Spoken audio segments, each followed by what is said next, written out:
Imagine.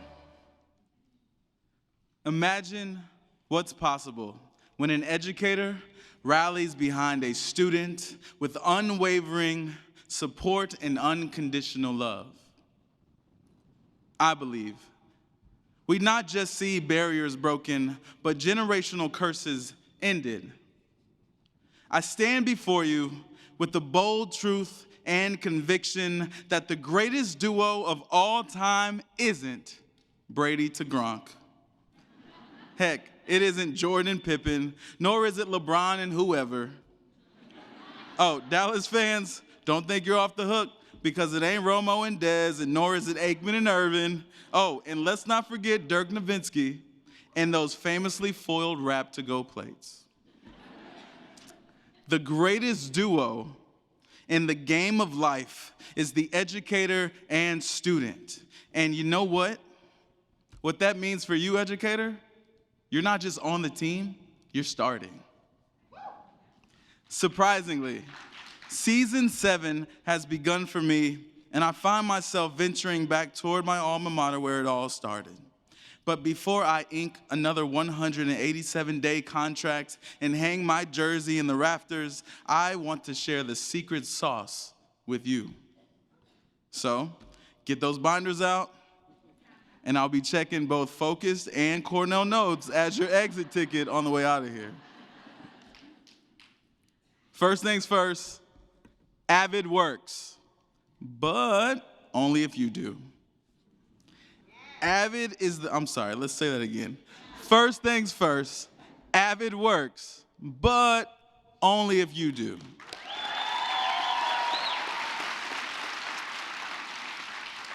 You see, AVID is the rich soil you'll use to nurture and garden that seeded potential in your classroom.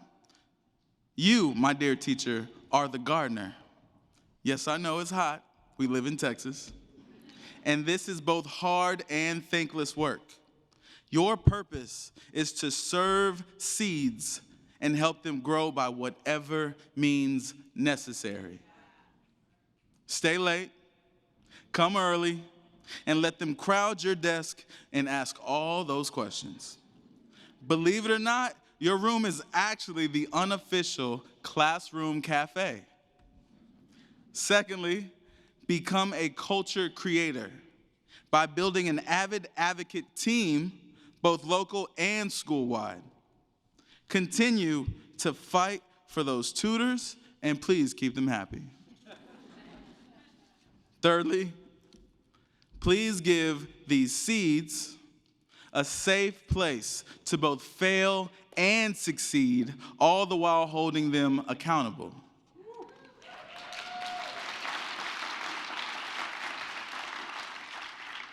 You see, your garden is a welcome home.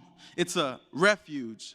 It's a space for them to work together, to dream together, a place to organize their binders, turn in their TRFs, and work on those SMART goals, and go on some college visits. Oh, and before I forget, whatever you have to do, please go get those binders out of those other teachers' classrooms. I mean, it's harder to get these binders than winning a national championship at LSU. But that's for another day. That's for another day, y'all. As an educator, you are the guardian of growth within their field of dreams. Parents entrust you with their most precious seeds, their children. In return, you vow to plant, prune, and nurture them to their fullest potential and their authentic purpose.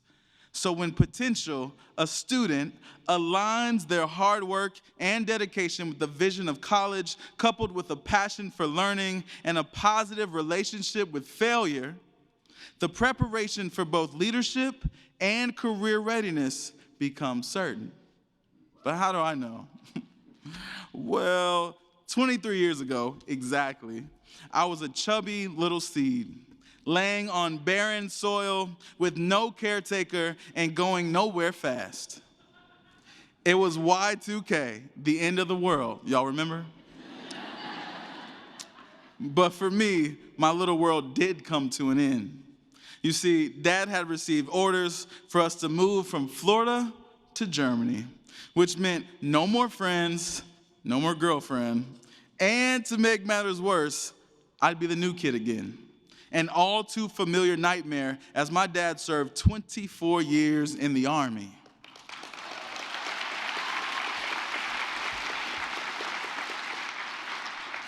So, every 2 to 3 years, I found myself yet inside another lunchroom surrounded by a sea of people scared stiff. My coping mechanism? Stare deep into this Jell-O as it jiggles just as frantically as I walk left, right, run for it! With every step, this massive military beige tray served as a force field keeping the imaginary bullies at bay. As I scurried to the back of the lunchroom, of course. For 2 weeks, y'all, I did this. Each time saying, in my head, of course, let me get 2 claps and a Ric Flair. Woo! I made it. I'm so glad I get to eat my lunch instead of wear it. See, being a military kid was tough.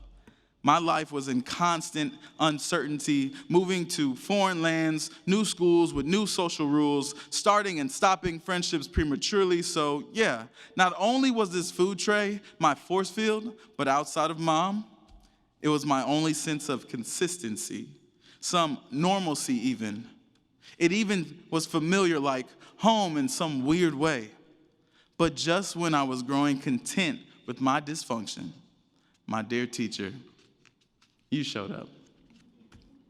You noticed me eating lunch alone. As fate would have it, you came over, introduced yourself, and invited me to your office. And I'm thinking to myself, great, I only been here 2 weeks, and now I'm in trouble? But for the first time, I had a teacher tell me, welcome home, Orlando. You belong here. What I didn't know, this would become my AVID interview. In that moment, you empowered me. You encouraged me. You created a sense of belonging that positioned me mentally to close the opportunity gap. You taught me that I had limitless potential to both pursue and become whatever I wanted, and you dared me to dream. So, like any kid would do, with childlike faith, I did, out loud, right there, in that moment. I confessed about being called teacher's pet back in 5th grade because I got an opportunity to run some papers up to the front office, and somehow I stumbled upon something called an honor roll pizza party. I kid you not, these kids were laughing, they were playing games, listening to music, and I kid you not, this was the cheesiest pizza you could ever imagine. A teacher noticed me. I'm thinking she's coming to celebrate me, but no, she shooed me away. She dismissed me, and she said, you must not be invited because you must be C average or below. I left hungry that day. For pizza, of course, but it was deeper than that. I was so excited sitting in your office when you asked me about my dreams, so I screamed, honor roll pizza party! Oh, and I'd like to be on ESPN, and NFL. To my surprise, you assured me with hard work and dedication, AVID can help. And from that moment, my blooming began. You see, my limit list began to diminish and turned into limitless opportunities. Number 1, being overweight. Well, I lost that weight.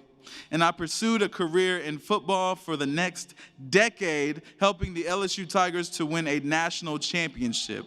To make it even sweeter, we were televised on both CBS and ESPN. C average. I became an honors student the rest of my academic career, never missing another pizza party or award ceremony, and also nominated Male Student Athlete Volunteer of the Year my senior year at LSU. And you want to hear something crazy? I even went on to earn a dual master's degree in sports business management from UCF. Thank you. Number 3, no girlfriend.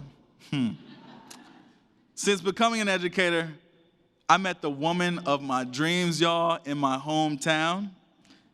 And guess what? Now we're expecting our first bundle of joy this August. Beautiful, stand up. I'm gonna be a girl dad, y'all.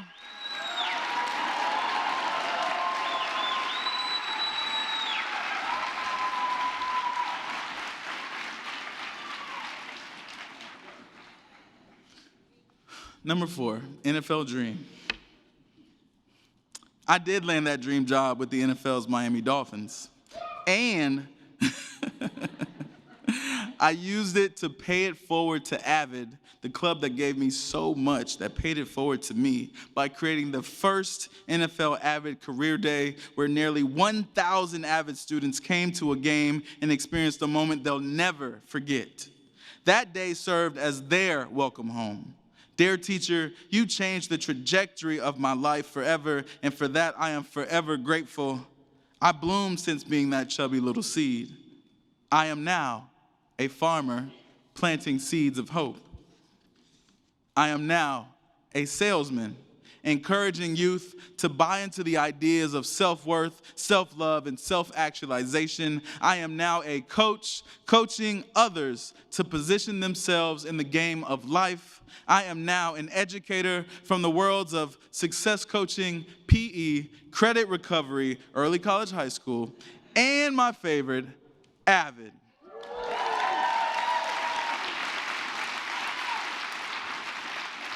So because of this, every student I've impacted will impact others, creating an eternal hall of fame of success.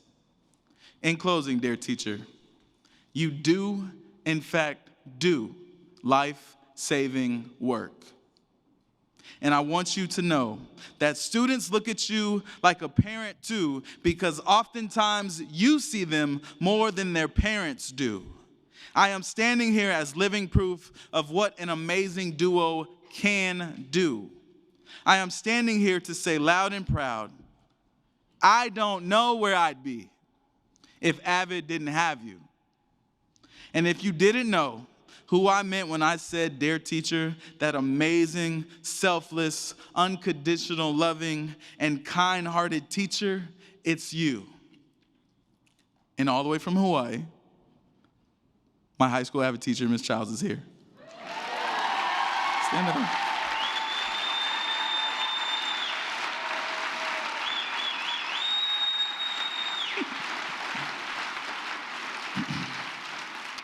So, keep gardening. Don't forget to plant by creating a safe space of belonging. Keep gardening. Don't forget to prune by holding your students accountable through care. Keep gardening. Don't forget to nurture by meeting students right where they are. Keep gardening. Now say it with me on 3. 1, 2, 3. Keep gardening. God bless.